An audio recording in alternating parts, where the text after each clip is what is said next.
அதாவது பவுலடியாரோடு கூட கிட்டத்தட்ட ஒரு 114 பேர்னு சொல்கிறாங்க.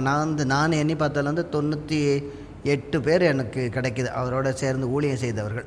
லூக்கா வந்து எல்லா காரியத்தையும் எதோடு சேர்த்துறாரு, அதாவது இந்த செக்குலர் ஹிஸ்ட்ரியோடு சேர்த்து எழுதுகிறாரு. இயேசுவானவர் பிறந்தபோது நீங்கள் லூக்கா எழுதின சுவிசேஷத்தில் முதலாவது குடிமதிப்பு எழுதப்பட்டது, இரண்டாவது குடிமதிப்புன்னு சொல்லி இந்த ஒரு இதை சொல்கிறார். ரொம்ப முதலாவது குடிமதிப்புன்னு சொல்கிறார். பிரிஸ்கில்லா அசிசியன் என்ற உயர்ந்த குடும்பத்தை சேர்ந்தவர். இவர்கள் 49 50வது வருஷம் கொரிந்துக்கு வந்திருக்க வேண்டும். எனவே 52வது வருஷம் பவுலடியாரோட எபேசுக்கு போகிறாங்க. நான் இதை பார்க்கும்போது எப்படி சொன்னேன், இந்த கைகளே வேலை செய்யணும்னு கையை காட்டியிருப்பார். அங்கங்கே அந்த ஊசி குத்துன இந்த சாக்கு தைக்கிறவங்க பெரிய ஊசி வச்சு குத்துவாங்கல்ல, காய்ச்சி போயிருக்கோம்.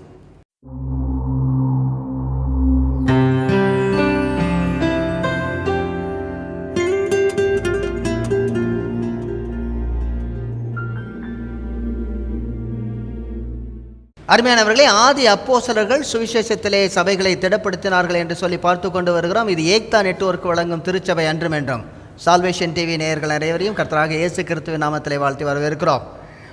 இது வேத ஆராய்ச்சி நிகழ்ச்சி. ஒருவேளை நீங்கள் நினைக்கலாம், என்னடா பிரசங்கம் பண்ண மாட்டேங்கிறாங்களேன்னு. ஆதி அப்போஸ்தலர்கள் இப்படி தான் உட்காந்து தான் பேசியிருக்கிறாங்க. உட்காந்து அவர்களோடு கூட கலந்துரையாடல் பேச்சாடலில் ஈடுபட்டு இருக்கிறார்கள். சாதாரணமாக இயற்கையான நிலைமையில் நாம் கொரிந்து பட்டணத்தில் பவுலடியாருடைய ஊழியத்தை குறித்து பார்த்து கொண்டு வருகிறோம். அதில் விசேஷமாக நாம் அந்த ஊழியத்திற்கு உறுதுணையாக இருந்த அக்கில்லா பிரிஸ்கில்லாள் குடும்பம், அதாவது பவுலடியாரோடு கூட கிட்டத்தட்ட ஒரு 114 பேர்னு சொல்கிறாங்க. நான் எண்ணி பார்த்ததில் வந்து 98 பேர் எனக்கு கிடைக்கிது அவரோட சேர்ந்து ஊழியம் செய்தவர்கள். கிட்ட 100 பேர்னு வச்சுக்கிறோம். 100 பேர் வந்து பவுலடியாரோடு சேர்ந்து ஊழியத்தில் ஈடுபட்டிருக்கிறாங்க. வித்தியாசமானவர்கள் எப்படின்னா, ஒரு 30% எப்படி இருந்திருக்கிறாங்கன்னா, அவரோடு கூட ஊழியத்தில் சேர்ந்து உடன் ஊழியர்களாக இருந்தவர்கள்.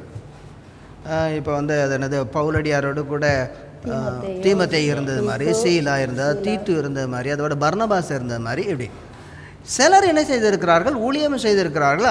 அதே நேரத்தில் அவருக்கு வந்து பரோபகாரிகளாக, அதாவது உதவி செய்கிறவர்களாக இருந்திருக்கிறார்கள். அதாவது சப்போர்ட்டர்ஸ், மிஷன் சப்போர்ட்டர்ஸ். அதாவது சப்போர்ட்டர்ஸ் தேடி போகலை, சப்போர்ட்டர்ஸ் வந்து மினிஸ்ட்ரிலே இருக்கிறாங்க. எந்தெந்த இடங்களெல்லாம் அவர் சுவிசேஷத்தில் சபையை ஆரம்பித்தாரோ அந்த இடத்துல உள்ள முக்கியமானவர்கள் அந்த சபைகளை பார்த்து கொண்டு இருக்கிறார்கள். அதோடு கூட இவரையும் வந்து கவனிச்சிருக்கிறாங்க. அவருடைய ஊழியத்திலையும் பங்காளிகள் அல்லது உடன் பங்காளிகளாக இருந்திருக்கிறாங்க நிறைய பேர். பவுலடியார் வந்து நிறைய என்ன சொல்லலாம், நல்ல வசதியானவர்களை சீஷர்களாக்கி இருக்கிறார். இதை நம்ம ரொம்ப கவனிக்க வேண்டியது. வசதியானவர்களுக்கு பின்னாடி போய் வால் பிடிக்கலை. அவங்க என்ன பணம் கொடுக்குறாங்க, எப்படி பணம் வருதுன்னு தெரியாமல் பணம் வாங்கிட்டுல, முதல்ல அவங்கள சீஷத்துவத்தில் நடத்திருக்கிறாரு. அதற்கு பின்பதாக அவங்க வந்து ஊழியத்தில் முழுமையாக இடம்பெற்றிருக்கிறாங்க. ஆனால் இந்த நாட்களில் பெரிய பிரச்சனை தான். எனக்கு ஒரு அவங்க எப்படி பணம் வாங்குறாங்கன்னு தெரியாது, அவங்கள்ட்ட எப்படி பணம் வாங்கணும்னு நமக்கு தெரியும், அவ்வளோதான். அவங்களுக்கு எப்படி பணம் வருதுன்னு தெரியாது. அடுத்தது அவங்கள வந்து சொல்லுவாங்க, என்கிட்ட சில பேர் சொல்லுவாங்க, தயவுசெய்து ஏதாவது அவருடைய வேலையை பற்றி கேட்டுறாதீங்க, அவருடைய ஃபேக்ட்ரியை பற்றி கேட்டுறாதீங்க. ஏன் அதெல்லாம் கேட்டிங்கன்னா பிரச்சனை, அப்புறம் பணம் கொடுக்க மாட்டார். பவுலடியாரோடு கூட இருந்தவர்கள் நிறைய பேர். காய் என்று சொல்லக்கூடிய ஒரு பெரிய ஒரு சபை அனைத்தையும் இருக்கிறார். எரஸ்டஸ் என்று சொல்லக்கூடியவர் வந்து கவர்னர். அவர் வந்து என்ன சொல்கிறாரு, சிட்டியில் வந்து ஹீஸ் அ பிக் ஆஃபீஸர். நம்ம அதே கொரிந்தில் தான் இருந்திருக்கிறாரு. நிறைய பெரியார். அதே மாதிரி இந்த அக்கில்லா பிரிஸ்கில்லா குடும்பம் வந்து ஒரு ஆண்டர்பிரனர் குடும்பம். என்னங்க, பிலமோன், அவர் ஒரு பெரிய, அவர் வந்து அடிமைகள் எல்லாம் வைத்திருக்கக்கூடிய அளவுக்கு பெரியவர். ஒரு வீட்டை ரூமை காலி பண்ணி வைங்கிற ஒரு கெஸ்ட் ரூமு. அப்போ அவர் வீடு வந்து கெஸ்ட் ரூமோடு கூட ஒரு வீடு. இந்த மாதிரியான நிறைய பேர் வந்து அவரோடு கூட ஊழியம் செய்தது மட்டுமல்ல, அவருடைய ஊழியத்தை தாங்கி இருக்கிறார்கள். ரொம்ப வேடிக்கையான ஒரு இது பார்க்கணும். அப்போஸ்தலர் நடவடிக்கைகள் 19வது அதிகாரத்தில் எரஸ்துங்கிற ஒரு பேர் வரும். அந்த எரஸ்து தான் ரோமர்கள் நிறுவனம் 16வது அதிகாரத்தில் அந்த உக்ரானக்காரன், அந்த பட்டணத்து உக்ரானக்காரன், இஸ் அ ட்ரெஷரர், அவரையும் தீமத்தையும் பிடிச்சி ஒரு லெட்டர் கொடுத்து, நீ முன்னாடி போய் எனக்காக இடத்த ஆயத்தம் பண்ணி வையேன்னு சொல்லி அனுப்புகிறாரோ. அதாவது டைரக்டர் லெவலில் உள்ளவரை சும்மா லெட்டர் பாய் மாதிரி அனுப்பிட்டு இருக்கிறாரு, போஸ்ட்மேன் மாதிரி. நீங்கள் கவனிக்கணும். அதான் என்ன கவனிக்கணும்னா, அப்போஸ்தலர்கள் என்ன, அதாவது தங்களுடைய ராஜ்யத்தை அல்ல, அவங்களுடைய ஆவிக்குரிய அந்த அத்தாரிட்டி இருக்குது பார்த்தீங்களா, ஆவிக்குரிய அத்தாரிட்டி. நீ போய் அதை செய் இதை செய்யு கட்டளையெல்லாம் போடல. They are all working together. பவுலடியார் எப்போவே சொல்கிறாரு, நான் எதையும் எனக்கு வேண்டும்னு நான் உங்களுக்கு கேட்டதே கிடையாது, அப்படி நான் வந்து மேன்மை பாராட்டாதான் அதை விட செத்து போகிறது நல்லதுயாங்கிறார். எனக்கு இதெல்லாம் பண்ணி வைங்கன்னு நான் கேட்டுறதை விட நான் இல்லாமல் செத்து போகிறது நல்லதுங்கிறார். கொரிந்தியர்கள் புத்தகத்தில் நிறைய இடத்துல வருது. சரி, இந்த இதில் பார்த்தீங்கன்னா நீங்கள் 2வது வசனத்தை வாசிங்க. யூதர் எல்லாரும் ரோமாபுரியை விட்டு போகும்படி கிளவிதீராயன் கட்டளையிட்டபடியினாலே இத்தாலியாவிலிருந்து புதிதாக வந்திருந்த பொந்து தேசத்தான் ஆகிய ஆக்கில்லா எனும் நாமமுள்ள ஒரு யூதனையும் அவன் மனைவியாகிய பிரிஸ்கல்லாளையும் அங்கே கண்டு அவர்களிடத்திற்கு போனான். 3 வாசிச்சிருங்க. அவர்கள் கூடாரம் பண்ணுகிற தொழிலாளிகளாக இருந்தார்கள். தானும் அந்த தொழில் செய்கிறவனானபடியினாலே அவர்களிடத்தில் தங்கி வேலை செய்து கொண்டு வந்தான். இதில் நான் வந்து சில ஒரு காரியம் 2-3 காரியங்கள் நம்ம குயிக்காக பார்த்துட்டு போவோம். என்னென்னா, லூக்கா வந்து எல்லா காரியத்தையும் எதோடு சேர்த்துறாரு, அதாவது இந்த செக்குலர் ஹிஸ்ட்ரியோடு சேர்த்து எழுதுறாரு. இயேசுவானவர் பிறந்தபோது நீங்கள் லூக்கா எழுதின சுவிசேஷத்தில் 1வது குடிமதிப்பு எழுதப்பட்டது, 2வது குடிமதிப்புன்னு சொல்லி இந்த ஒரு இதை சொல்கிறாரு. ரொம்ப 1வது குடிமதிப்புன்னு சொல்கிறாரு, அகஸ்துராயனுடைய நாட்களிலே அப்படின்னு எல்லாத்தையும் ஹிஸ்ட்ரி பூர்வமாக எழுதுறாரு. இங்கே என்ன ஹிஸ்ட்ரி எடுனா, கிலோதியஸ் சீசர், கிலோதியஸ்ன்னு சொல்லக்கூடியவர். இவர் என்ன சொல்கிறாருன்னா, இத்தாலியாவிலிருந்து எல்லா யூதர்களும் வெளியில் போகணுன்னு என்ன சொல்கிறாரு, நாடு கடத்துறார், வெளிநடப்பு பண்ணுறார்.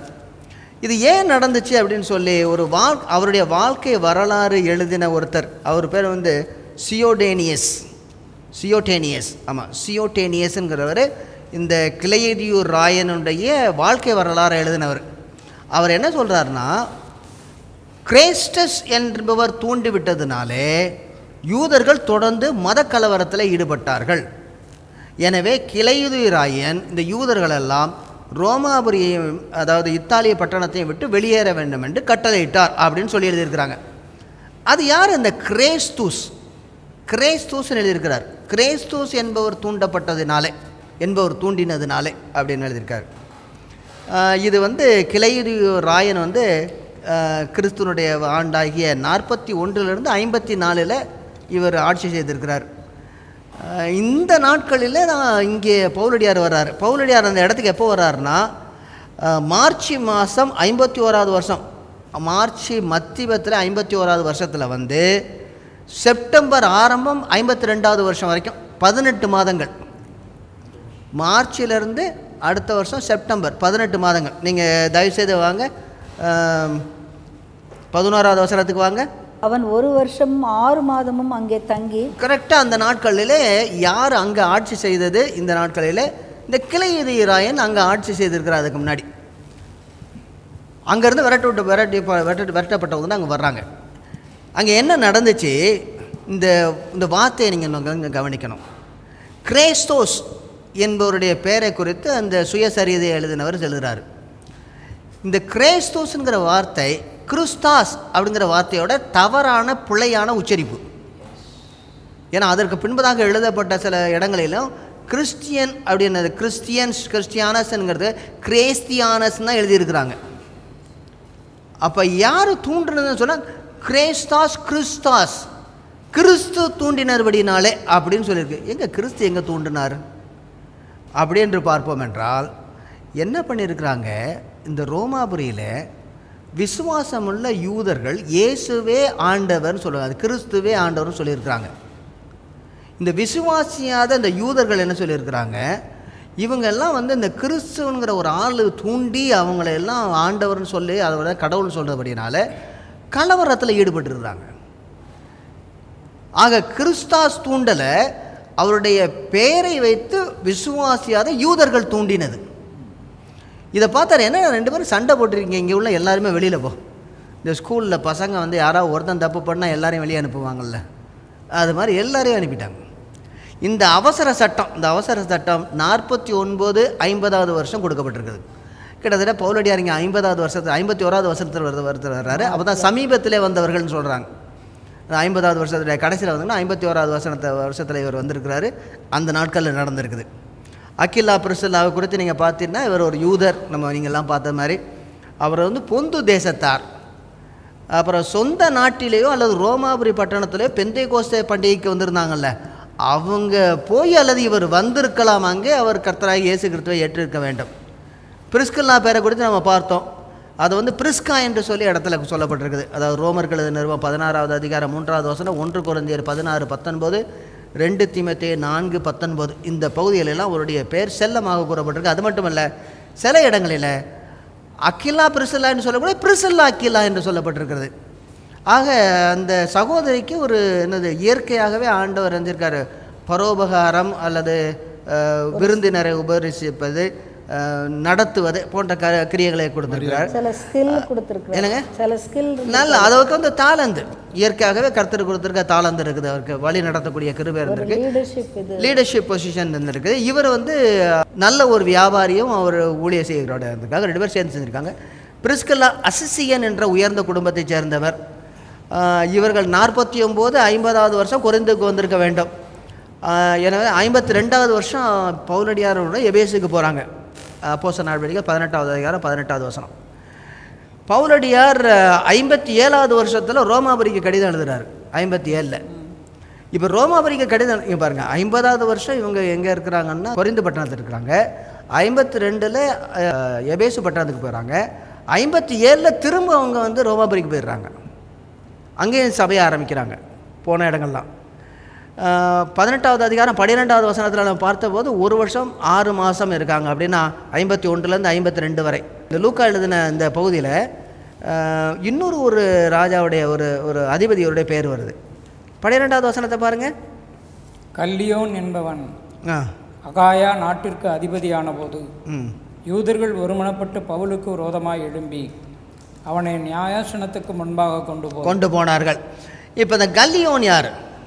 கல்லியோஸ் அகாயா நாட்டினுடைய அதிபதியாக வந்திருக்கிறார். இவர் எப்போ அதிபதியாக வந்தார்னா, கிறிஸ்துவனுடைய வருஷம் ஜூலை மாதம் 51வது வருஷம், ஜூலை 51வது வருஷம் இவர் அனுப்பப்பட்டிருக்கிறார். இது எங்கே எழுதப்பட்டிருக்குது? வேத சத்தியத்தில் இல்லை, டெல்ஃபி இன்ஸ்கிரிப்ஷனுங்கிற பலகையில் எழுதப்பட்டிருக்குது. டெல்ஃபி இன்ஸ்கிரிப்ஷன், அதாவது அந்த அகழ்வாராய்ச்சியில் கண்டுபிடிக்கப்பட்டது. இங்கே லூக்கா எழுதுகிறதும் அங்கே அகழ்வாராய்ச்சியில் கண்டுபிடிக்கப்பட்ட அந்த ஸ்லேட் இருக்குல்ல, அதுவும் ஒற்றுமையாக இருக்குது. ஒரே ஆண்டு, ஒரே பேர், ஒரே இடம். யார் சொல்கிறா இயேசு கிறிஸ்துவனுடைய வரலாறு கட்டுக்கதைன்னு? இவ்வளவு ஆணித்தரமாக அகழ்வாராய்ச்சியிலையும் ஆராய்ச்சியிலையும் முழுவதுமாக ஒத்துப்போகக்கூடிய எந்ததொரு மதமும் கிடையாது, எந்ததொரு வழியும் கிடையாது. ரொம்ப தெளிவாக இருக்குது. இந்த பகுதிகளெல்லாம் நாம் பார்க்கும் பொழுது கர்த்தர் இவரை ஒரு நோக்கத்தோடு இந்த கொரிந்து பட்டணத்தை கொண்டு வருகிறார். கொரிந்து பட்டணத்தில் இந்த பகுதியில் நம்ம என்ன பார்ப்போம்? என்ன செய்தார், என்ன உணர்ந்தார், என்ன பேசினார், என்ன கனிகள் கிடைத்தது, அதோடு கூட என்ன சுவிசேஷத்தை எழுதினார்னு பார்க்கணும். ஒரு 5 பாயிண்ட். சரி, முதலாவதாக ஒரு கேள்வி. எதற்காக பவுலடியார் அக்கில்லா பிரிசில்லாவோடு கூட சேர்ந்து அந்த கூடார தொழில் செய்தார்? வந்த பணம் போதாது அவருக்கு. அதாவது பிறருக்கு மாதிரியாக இருக்கும்படியாக செய்தார். ஒரு மாதிரியாக இருக்க முடியாது, முன்மாதிரியாக இருக்க முடியாது. ஓகே, முன்மாதிரியாக இருக்கும்படியாக. ஆமாம், எல்லா இடங்கள்லையும் அவர் கைவேலை செய்யும் பொழுது அவர் சொல்கிறாரு, நான் உங்களுக்கு முன்மாதிரியாக செய்தேன் அப்படிங்கிறாரு. நம்ம இதை குறித்து நம்ம பார்த்தோம். அதாவது 2 தெசலோனிக்கேயர் 3வது அதிகாரம் 6 முதல் 12 வசனத்தில் அப்படி தான் சொல்கிறார். என்ன சொல்கிறாரு? மேலும் சகோதரரே, எங்களிடத்தில் ஏற்றுக்கொண்ட முறைமையின்படி நடவாமல் ஒழுங்கற்று நடக்கிற எந்த சகோதரனையும் நீங்கள் விட்டு விலக வேண்டும் என்று நம்முடைய கர்த்தராகிய இயேசு கிறிஸ்துவின் நாமத்தினாலே உங்களுக்கு கட்டளையிடுகிறோம். இன்னவிதமாய் எங்களை பின்பற்ற வேண்டுமென்று நீங்கள் அறிந்திருக்கிறீர்களே.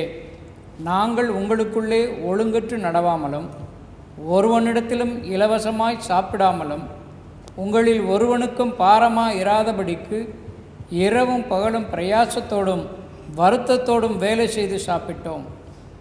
உங்கள் மேல் பாரத்தை வைப்பதற்கான அதிகாரம் எங்களுக்கு இல்லை என்பதனாலே அப்படி செய்யாமல் நீங்கள் எங்களை பின்பற்றும்படிக்கு நாங்கள் உங்களுக்கு மாதிரியாக இருக்க வேண்டுமென்றே அப்படி செய்தோம். ஒருவன் வேலை செய்ய மனதில்லாதிருந்தால் அவன் சாப்பிடவும் கூடாதென்று நாங்கள் உங்களிடத்தில் இருந்தபோது உங்களுக்கு கட்டளையிட்டோமே. உங்களில் சிலர் யாதொரு வேலையும் செய்யாமல் வீண் அலுவற்காரராய் ஒழுங்கற்று திரிகிறார்கள் என்று கேள்விப்படுகிறோம். இப்படிப்பட்டவர்கள் அமைதலோடே வேலை செய்து தங்கள் சொந்த சாப்பாட்டை சாப்பிட வேண்டும் என்று நம்முடைய கர்த்தராகிய இயேசு கிறிஸ்துவினாலே அவர்களுக்கு கட்டளையிட்டு புத்தி சொல்லுகிறோம். வேலை செய்யாமல் சாப்பிட்றவன் அவன் சாப்பாடு இல்லை, சொந்த சாப்பாடு இல்லை, வேற ஆளோடைய சாப்பாடை சாப்பிடுகிறான்.